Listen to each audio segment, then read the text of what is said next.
My number 3 game of 2021, I'm gonna be honest. Number 3 and number 2 were actually very, very close, which was very surprising. My number 3 game, I didn't think I was gonna enjoy as much as I did. Let me just say that, because I'm not usually into these types of games, but they were very, very close for 2 completely different reasons. These are 2 very different games. I never thought I would be putting a Resident Evil game on as my 3rd favorite game that I played this year. I don't like horror games. I don't like scary.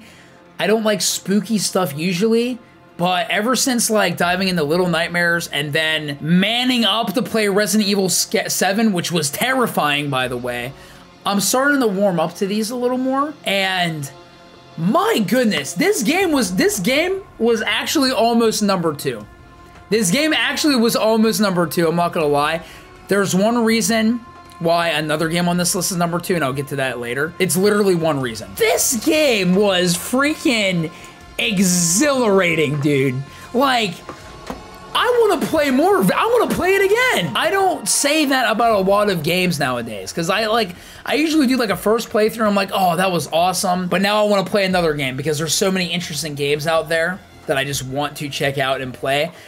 I want to freaking play this game again, dude. So I played the demo for Village. I never played a Resident Evil game in my life. I played the demo for Village, and I actually have a whole YouTube video of me playing that demo if you want to check that out, because that's technically my first reactions to some of like the stuff early on in the game. And I like played the demo and I surprisingly really enjoyed it. And I was like, okay, I'll think about playing this. And then I made some inquiries. I was like, okay, before playing Resident Evil 8, what do I need to know?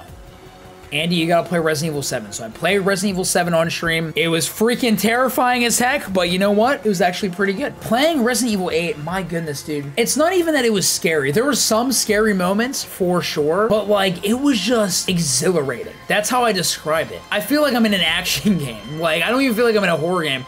I'm running around. I've got like, I can upgrade my weapons. I can purchase things. I can freaking, like, the world is like a lot bigger. I can explore a lot more areas. The exploration is very rewarding, very rewarding. The enemies are satisfying to fight, and it's satisfying to kill them. It was just super fun. And the story was really good. The villains were great. Heisenberg, best villain, hands down. I would say Heisenberg, gosh, I wish we got to know Heisenberg a little bit more, because I wanted more scenes with him in the game, because he was just so freaking cool. It was just like fun. Like, I was not bored. Literally, when I started streaming this game, I put down Persona 5 and like just played Resident Evil Village. We just played this like for like a couple of weeks because it was that enjoyable. I'm guessing this is a thing with a lot of Resident Evil games. The game has great level design. Just great level and game design in general. Like, Resident Evil 7 was like that. This game was also like that. Just the way it's designed, I was like, oh, this leads to here. Oh. There's definitely, like, different varieties of, like, horror sprinkled out throughout this game. So, like, or I guess, like, different, like, mechanics in, like, the 4 different areas that you're in. So, for example, you're in the castle. As you're navigating through the castle, not only are you trying to kill these vampire ladies, but Lady D is chasing you throughout the whole castle. So, it kind of reminded me of, again, I'm going to be referencing 7 a lot because that's the only other Resident Evil I played. But, it, you know, it brought me back to like, okay, this is just like Jack Baker and Margaret chasing me throughout the house. Okay, I'm familiar with this. I know how I'm going to approach this, right? Except now it's a massive castle. It's a lot bigger. I actually ended up watching a couple reviews of Resident Evil 8 after I was done with the game because I was curious as to what other people thought. A lot of people said that the castle was like one of their least favorite parts, which was crazy, because I actually really enjoyed the castle. I don't know if it was my favorite, I don't know if it was my least favorite, but I really enjoyed it. The freaking, like, dollhouse, the Beneviento house was terrifying. It's like a completely different game. You walk in, no guns. It's like, am I even playing the same game right now? Like, what is going on? You're just solving puzzles. Kind of like, again, kind of like the Lucas section in Resident Evil 7. You guys know what I'm talking about. With the birthday room, the happy birthday thing. It's kind of like that. You're solving puzzles. You're trying to figure out how to get out. But it's terrifying because there's like pictures that'll fall off once you like walk by it. There was one time where I literally looked down the hallway and there was a figure down the hallway and it was all dark, and then it just disappeared. And that was the scariest moment for me, because I was like, no, I'm done. I'm done. I don't want to go down this hallway. You know, the freaking baby.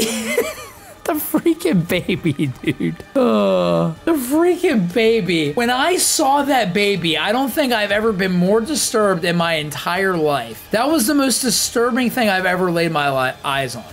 Easily. And you don't have any guns, so it's like you feel helpless. All you can do is run and escape, and that's what makes that part super intense. And regardless, besides of how scary it was still really freaking fun, even though it was terrifying. And I don't like being scared, but again, we're playing Resident Evil, so maybe I actually do like being scared deep down. I actually don't know. But then you move on to Moreau, and like that whole section, fighting like a couple werewolves, like those big werewolves. You're draining the freaking reservoir. He has a really cool boss fight because he's a giant fish, and you're like hopping on top of like different like types of debris, like trying to like get this crank to put.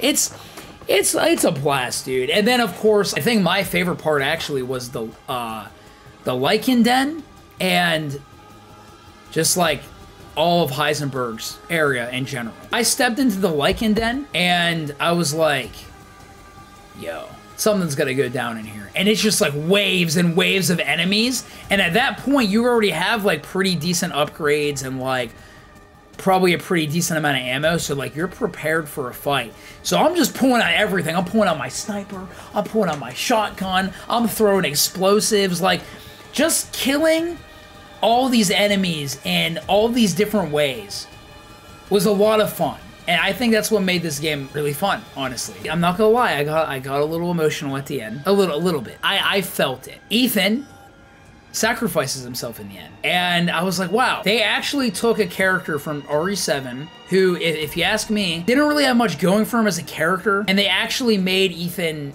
into something in this game. And the whole twist with like him being like emoted, which is why that like he can like put his hand back on, you know, he gets freaking stabbed in the gut and he doesn't die. I thought that was such a cool twist. I hope they make a Resident Evil 9. And I hope it's Rose's story. After that post-credit scene, I hope it's Rose Winters, Resident Evil 9. I think that'd be freaking amazing. Overall, this game, I did not think I would enjoy. I didn't even think I'd ever get into Resident Evil. I always stayed away from these games because they freak me out. But here I am, putting Resident Evil Village on my third favorite game that came out in 2021 that I played. Welcome to the family, son. I feel like even if you get scared and aren't a fan of horror, if you find something with the right story and everything that can intrigue you and draw you in, it's hard not to appreciate that. Exactly. Yeah, and I think Michelle actually just kind of summed up how I feel, honestly, about Resident Evil as a whole. I found some things I really enjoyed about 7 and 8, especially 8, because I liked 8 so much more than 7, even though I did like 7. But it was like, you know, the horror part sucks, but it's like there's something else that's drawing me in that I can take out of this, and I can say that I'm having a really great time playing this game, you know. Resident Evil 8, number 3. Without a question.